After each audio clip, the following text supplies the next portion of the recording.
kita sampaikan semua. Ya. Yang pertama, dulu itu ketika konon Syekh Siti Jenar meninggal, itu kemudian Sunan Kalijogo memerintahkan kepada Maulana Ibnu Abdussalam untuk menyampaikan dakwahnya di pesisir Pulau Jawa. Jadi intinya menggantikan kedudukannya Syekh Siti Jenar yang dihukum mati karena ajarannya tidak sesat, tapi ajarannya sulit diterima sama masyarakat awam. Manunggaling kawula Gusti wahdatul wujud yang manunggaling Gusti yang diartikan dalam bahasa Jawa itu sangat sulit dipahami. Maka diperintahkanlah Maulana Ibnu Abdussalam untuk menggantikan Syekh Siti Jenar. Maulana Ibnu Abdussalam itu mengajak anaknya yang namanya Pangeran Made Pandan untuk berdakwah sekaligus untuk memperluas pengaruh kerajaan Demak. Jadi dulu itu Semarang itu di bawah kerajaan Demak.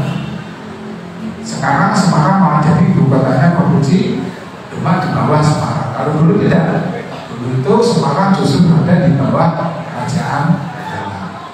Yang rajanya terkenal yang pertama adalah apa? Raden Patah. Itu pertama kali begitu. Kemudian karena pada waktu itu Semarang belum seperti ini, Semarang masih lautan, dan dataran yang tinggi itu hanya ada di Bukit Prabuto. Jadi dulu itu di Ugas itu disebut Bukit Prabuto. Itu yang paling tinggi. Maka di sana ada Simongan, itu tuh menandakan bahwa itu dataran yang tinggi, di mana di situ sebelum sejarah ini kan ada dulu kan pernah datang Laksamana Cenggo, kemudian membangun pantai. Sebenarnya belum Aceh kan jadi berbeda. Itu disitulah mereka berdua, yaitu Maulana Ibnu Abdussalam dan Pangeran Made Pandan membangun masjid yang pertama. Maka masjid pertama yang dibangun itu ya ada di daerah Prabuto itu. Di mana itu? Ya di daerah Ugas. Maka kalau dengan di Ugas itu ada makam Sunan Pandanaran, itu adalah pendiri kota Semarang. Di situ ada 2 makam. Pernah ke sana? Pernah ke Pandanaran? Ke makam Pandanaran. Itu ada 2 makam. Satu makamnya ayahnya yaitu tadi Maulana Ibnu Abdussalam, satu makamnya Sunan Pandanaran I. Kemudian masjid itu ternyata berkembang bagus, dan kemudian seiring waktu Maulana Ibnu Abdussalam tadi meninggal dunia, wafat, dan diteruskan oleh perjuangan oleh anaknya yang tadi namanya siapa? Pangeran Made Pandan. Kemudian ternyata lambat laun masjid ini semakin banyak yang datang, ya semakin karena itu pusat keagamaan kan masjid. Kemudian di situ juga menjadi pusat pemerintahan, yaitu untuk memperluas pengaruhnya kerajaan Demak di wilayah pesisir ini.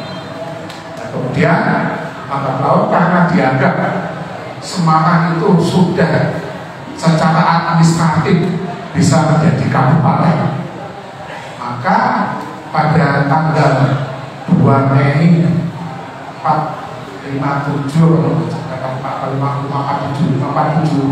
Masehi dijadikanlah Semarang itu menjadi Kabupaten Semarang.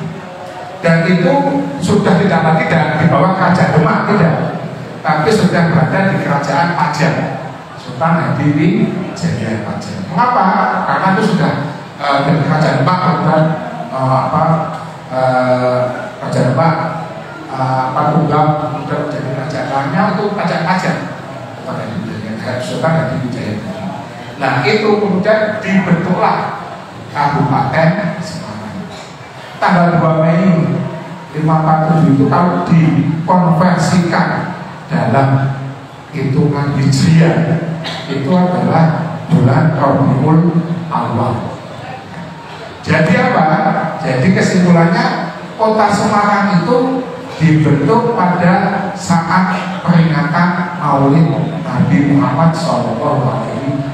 Jadi yang terkenal kok tanggal 2 Mei yang padahal itu adalah peringatan tanggal 12 Rabiul Awal pada saat peringatan Maulid Nabi di Kerajaan Pajajaran. Maka muncullah yang namanya Kabupaten Semarang dan kantornya waktu itu ya di Mugasari di daerah Merabuto. Lambat laun dianggap itu kurang kurang strategis karena kadarnya tinggi. Dan kebetulan karena berkembangnya waktu di daerah bawah ini, Semarang itu ada kota bawah dan kota atas. Di daerah bawah ini sudah terjadi yang namanya proses aluvial. Aluvial itu pendangkalan yang kemudian menjadi tanah, jadi sebuah daerah, sebuah kawasan. Nah, kawasan itulah kemudian jadi lebih strategis daripada yang ada di Prabowo tadi. Sehingga dari Prabowo tadi dipindahkan ke daerah baru, yaitu yang dinamakan dengan Bubaan. Tahu ya Bubaan? Maka di situ ada sebutan Bubaan. Bubaan itu dari kata buba. Buba itu bahasa Semarang kuno yang artinya membuka. Jadi itu daerah itu yang dibuka, dibuka. Masjid yang kedua itu dibangun sana. Setelah dari Prabowo kemudian dibangun di Bubaan tadi itu. Berada di tengah-tengah antara pecinan itu, kemudian ada yang namanya kawasan kota lama, yaitu yang dihuni banyak dari etnis Belanda. Itu daerah baru. Makanya disitu ada juga dinamakan dengan kota Benteng. Itu bisa dari rumah Benteng yang yang disitu mengamankan kawasan kota lama Benteng. Nah, itu kejadian dulu. Jadi sebelumnya saya sampaikan bahwa Semarang itu akronim dari kata asem arang. Jadi Semarang itu dari kata dari sebutan di situ jarang sekali pohon asam. Dan dulu itu pohon asam itu dianggap pohon yang banyak disukai, dan di situ karena jarang pohon asam maka disebut asem arang. Jadi setelah di Bubaan tadi, maka di sana terkenal ada seorang ulama besar, itu namanya siapa? Ulama siapa? Ulama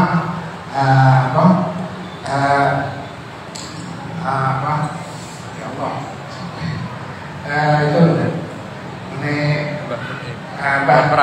bukan di Sumber Batu yang dari Sumber Batu Mbak Dama, ada Mbak Kiai Dama itu nggak tahu, itu sebutan karena beliau dianggap sebagai penengah masyarakat, atau ada juga yang mengatakan dulu itu beliau itu orang yang menghidupkan damah-damah yang ada di kota Semarang.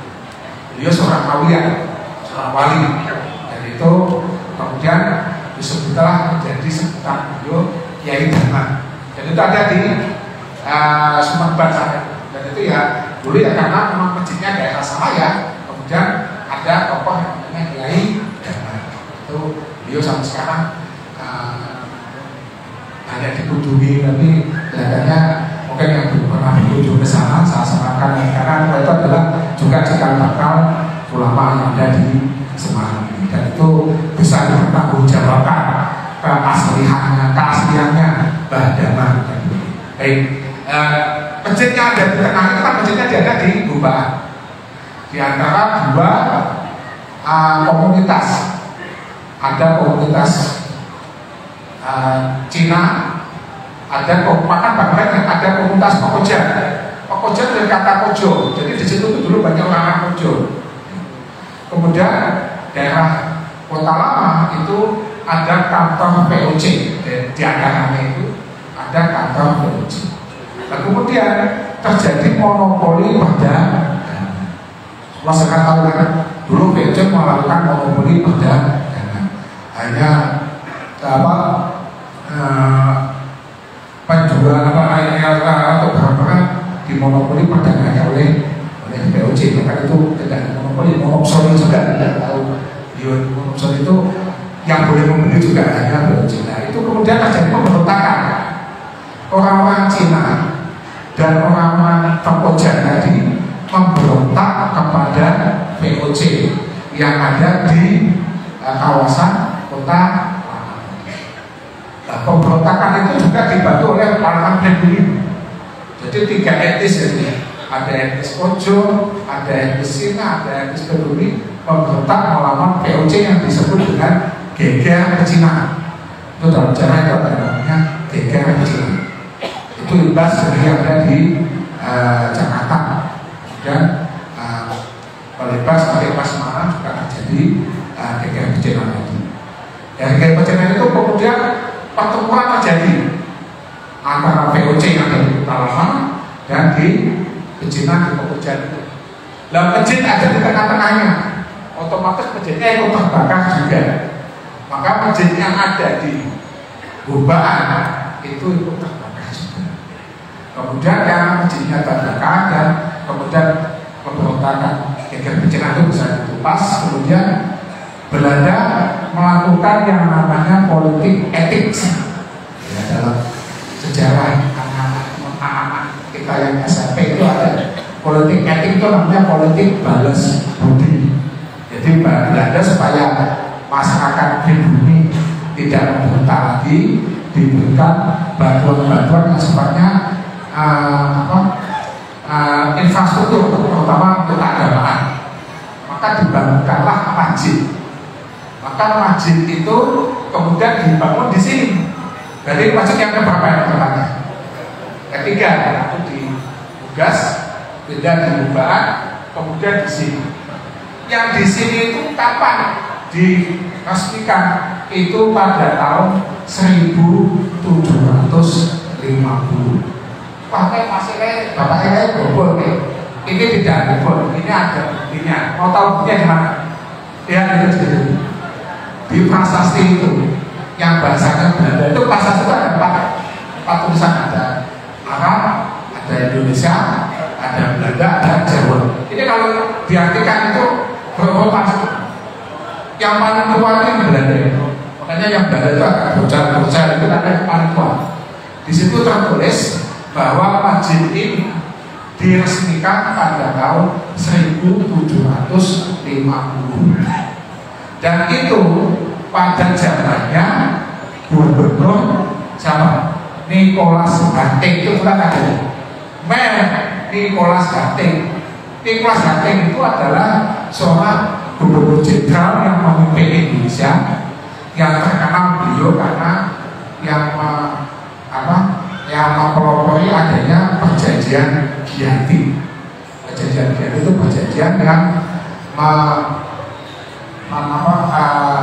memecah kerajaan Mataram Islam menjadi dua, yaitu Ngayogyakarta dan Kasultanan di itu zamannya Nicholas Banting. Di situ tulis Nicholas Banting. Maaf ya kalau itu yang nulis orang Jawa, itu mungkin lagi dalam kata-kata. Tapi itu zamannya Belanda. Misalnya Belanda itu pernah membuat tulisan kayak itu, nggak mungkin kalau dia sembarangan.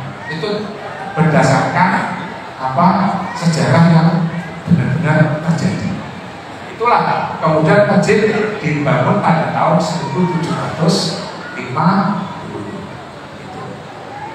Kemudian masjid dengan alun-alun ada pasar dua itu dulu mana? Masjid alun-alun pasar dua lebih dulu mana? Lebih dulu masjid. Maka sangat lucu kunjungan itu dibangun pada tahun 136 pada tulisannya di sana. Maka sangat aneh kalau disebut alun pasar dua, karena kosong dijadikan air, ya nggak masalah dijadikan air nggak masalah. Makanya ini yang paling benar sebenarnya adalah alun-alun Masjid Agung Semarang, karena lebih dulu masjidnya daripada alun-alun apalagi Pasar Bulan. Ya, saya lanjutkan. Baik, kemudian masjid yang di sini sejak tahun 1750 sampai kemudian 100 tahun kemudian terjadi perombakan besar-besaran masjid di sini. Nah, perombakan besar-besaran masjid di sini itu kemudian masjid ini dianggap sebagai masjid besar karena dianggap masjid terbesar di Jawa Tengah. Maka mungkin di Jawa juga termasuk masjid besar. Maka karena dianggap sebagai masjid besar, maka sejak itulah disebut Masjid Besar Semarang. Dan itu terjadi sampai nanti tahun 90-an baru berganti menjadi Masjid Agung. Satu sekali aja.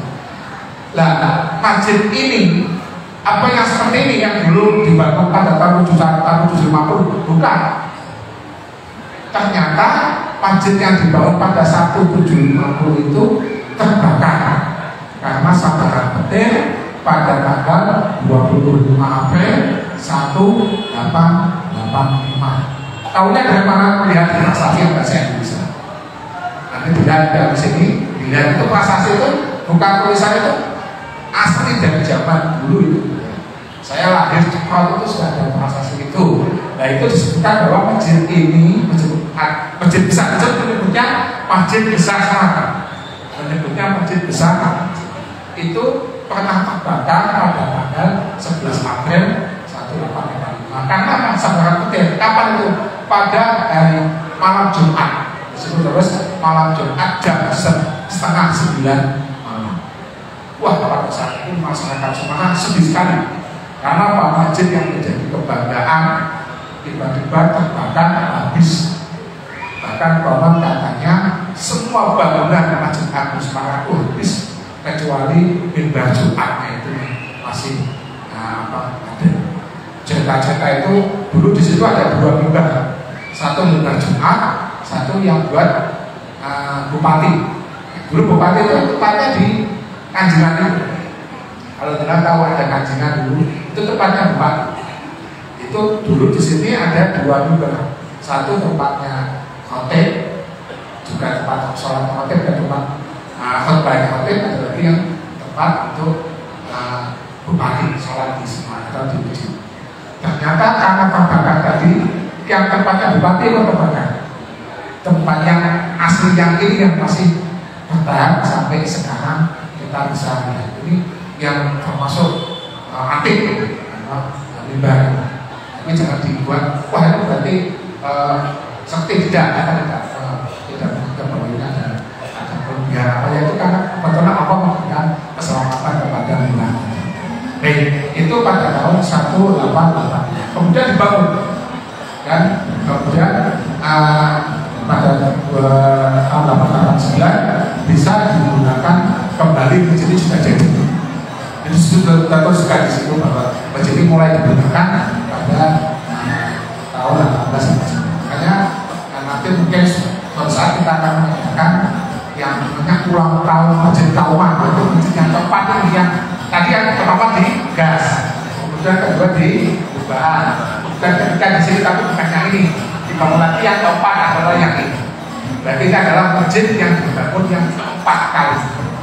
Dan bangunan ini yang keempat ini bangunan yang sampai saat ini masih kita pertahankan tapi apa itu? Ya seperti ini.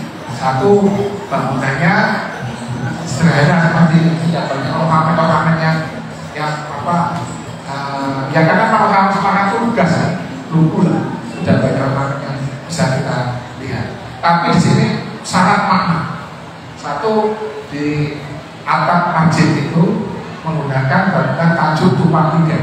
Tahu tajuk tumpang tiga itu satu atap, atasnya atap lagi, dan parpol ada tulisan kafal Allah. Itu ada maksudnya bahwa tingkatan manusia itu adalah tingkatan Islam dulu, karena setiap orang yang membaca syahadat itu adalah orang Islam. Tapi Islam itu kan harus diisi dengan hatinya. Maka tingkatan kedua adalah iman. Iman itu orang yang takbiratul lisan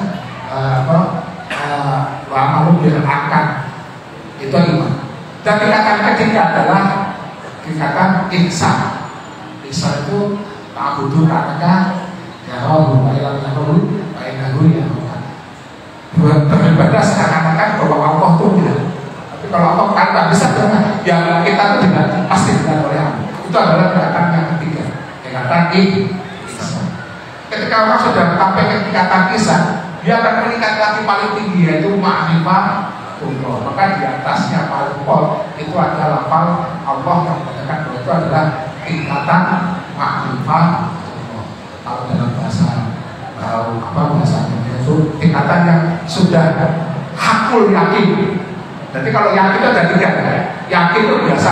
Saya yakin saya di sini, misalnya saya ada di sini, di situ ada orang. Saya di situ ada orang, itu berarti aku masih yakin. Tapi kalau ternyata di situ ada suara orang, berarti saya sudah meningkat di dalamnya lagi. Tapi ainul yakin, ainul itu sudah meningkat. Di situ ada orangnya, kenapa? Ada suaranya, ada katanya biar. Tapi kalau sudah tingkatan yang ketiga, tingkatan ketiga adalah tingkatan hakul yakin. Sudah melihat sendiri bahwa ke situ ada orangnya. Itu namanya tingkatan yang tertinggi, tingkatan ma'rifatullah, itu bisa mengenal Allah. Ini adalah wajib yang dipertahankan sampai sekarang. Ya seperti ini. Kita ikon wajib itu apa? Atap seng. Di atas itu kan ada atap seng. Itu jangan dikira itu seng. Kalau zaman sekarang angkatnya seng biasa. Itu jangan 188 589 barangnya mewah. Dan atap seng ini dikatakan khusus dari Belanda, bahkan dengan judul karena mereka dibangun oleh seorang arsitek yang namanya Insinyur G.A. Gambir. Itu disebut aja. Saya kira itu ya kita baca jadi tahu di sejarahnya masjid paling tidak dengan lebih paham nanti bahwa masjid ini punya kaitannya dengan sejarah kota Semarang. Jadi kita sama-sama mengisi doa dengan dikir. Asyhadu an la